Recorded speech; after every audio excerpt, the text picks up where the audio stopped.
of grace and peace with you by today and tomorrow.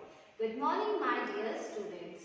Today we will start our chapter number 9, that is living organisms, characteristics and habitat. This is our part 1. So first we will see living organisms. Different regions in the world have various types of living creatures called organisms. In our world, there are different living creatures. All living creatures are known as living organisms. Organisms, living creatures. Living organisms are found everywhere on the earth. So it means that all the living organisms found everywhere on the earth. It may be found in cold regions, found in forests, in volcanoes, in soil. In soil, the small ants, microorganisms are found. In grassland, in desert areas, in water, in air. It means all living organisms are found everywhere on the earth. Characteristics of living organism.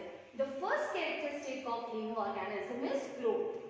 All living organisms grow and exhibit growth in different ways.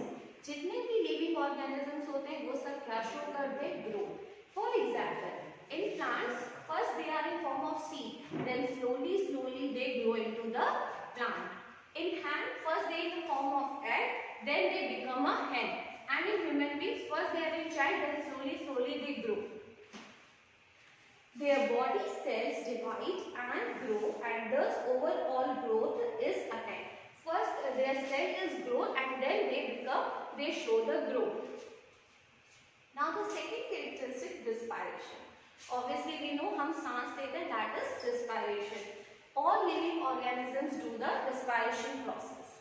Respiration is necessary for all living organisms. Without respiration, we will not live. So all the living organisms show the respiration characteristic.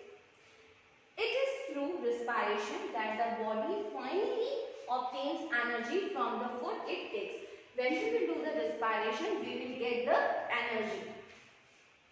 Some animals may have different mechanisms for the exchange of gases, which is the part of the respiration process. See, we will do the respiration through our nose, but in other living organisms like fish, earthworms, they have a other way of respiration. For example, earthworms breathe through their skin and fish have gills for using oxygen dissolved in water. So earthworm कैसे respire करते हैं? They can respire with their skin, while the fish respire through their gills. In humans, we respire by breathing in oxygen and breathing out carbon dioxide. हम oxygen लेते हैं and carbon dioxide we will breathe out. So it means respiration is very important characteristic of living organism.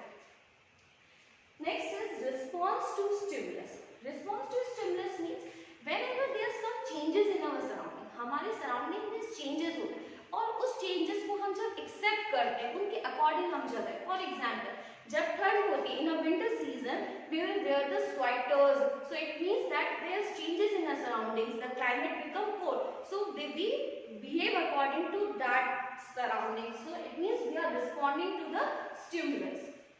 Changes in our surrounding that make us respond to them are called stimuli.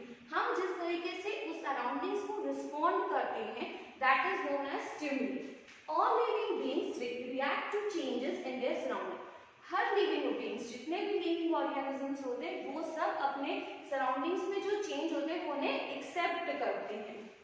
For example, in response to increase temperature in summer we use to fans to cool our home. जैसे अब summer season आए तो in summer season the temperature increase है, so what we will do, we use the fans, AC to cool our Holmes.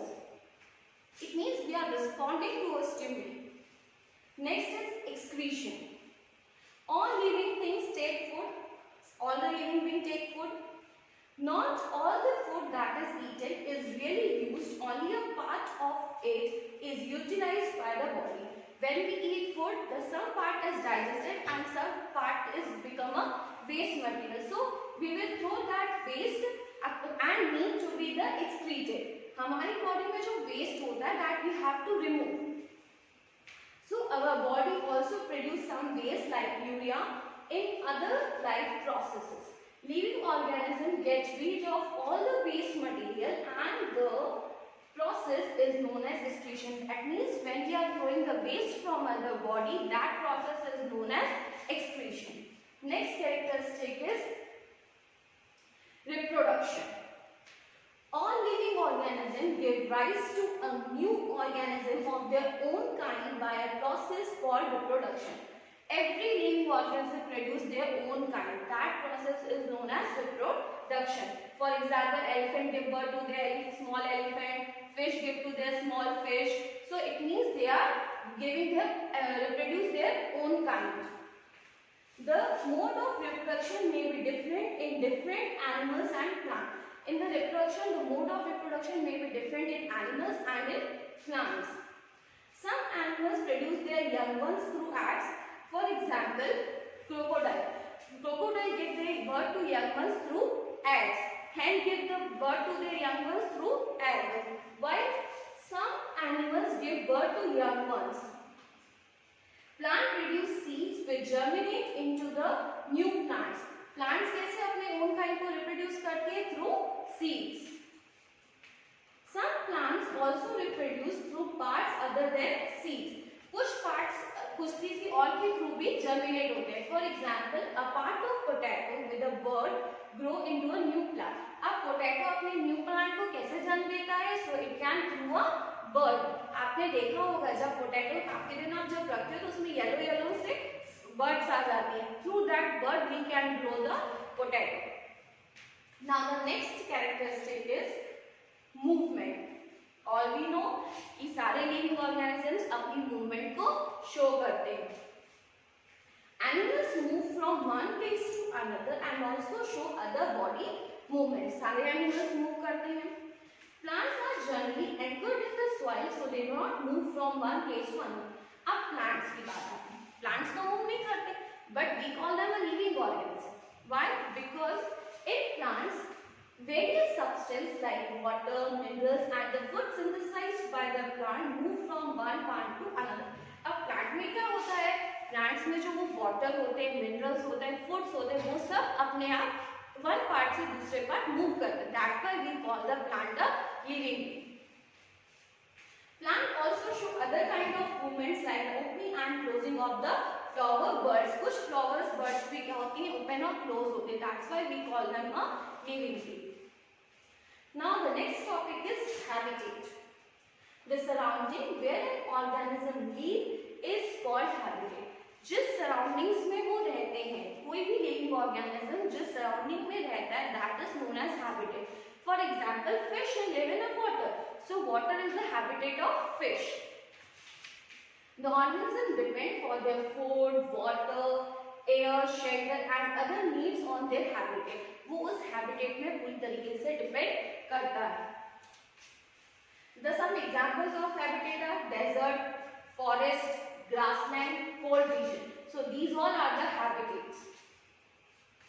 Now the types of habitat. There are two types of habitat. First is terrestrial habitat and aquatic habitat. First we will see terrestrial habitat. The plant and animals that live on land are said to live in a terrestrial habitat. ऐसे living organisms जो land में रहते हैं that are known as the terrestrial habitat. Some example of terrestrial habitat are forest, grassland, desert, coastal regions and mountain regions.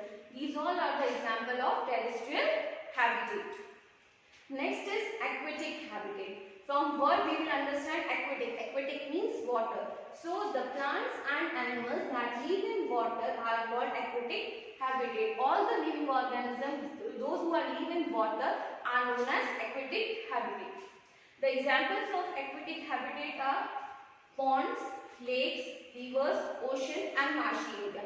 These are the example of aquatic habitat. Now they are the components of habitat. There are two components of habitat. First is biotic component and next is abiotic component. So biotic component. The living things such as plants and animals in a habitat are its biotic component. जितने भी living things होते हैं, plants, animals, bacteria, fungus, protists, these all are considered as a biotic component. मतलब जितने भी living things होते हैं उन सबको हम क्या बोलते हैं? Biotic component. Next is abiotic component. Non-living things such as rock, soil, air, water in the habitat makes up its abiotic component. अब जो दूसरे components होते हैं जैसे water, soil, air, minerals, light, these all are the non-living things, but they are very important, so they are known as the abiotic component. जितने भी biotic component होते हैं वो सब directly or indirectly they depend on the abiotic component. For example, human beings. Human beings need water, air, food. From where will they get the food? From plant. So plant grow in soil. If soil will not there, so how will we get the food? It means we directly or indirectly depends on a abiotic component. Abiotic component play a major role in the growth and development of organism. यहाँ पर ये हम पूरी तरीके से abiotic component पे depend करते हैं. The last topic is adaptation. The presence of specific features and habits which enable a plant or an animal to live in a particular habitat is called adaptation. अब habitats का हमको पता है मतलब वो जहाँ पर रहते हैं. जैसे मैंने आपको fish का example दिया. That fish live in water. It means that is their habitat. But अब उनकी body जैसे हमने I have taught you in the chapter number 9 that fish have a streamlined body. So उनकी streamlined body में क्या करती है? They allow them to move in water or they live in water. So that is known as adaptation. So students, read this chapter up to the adaptation part. Other part we will discuss in a part 2. Thank you.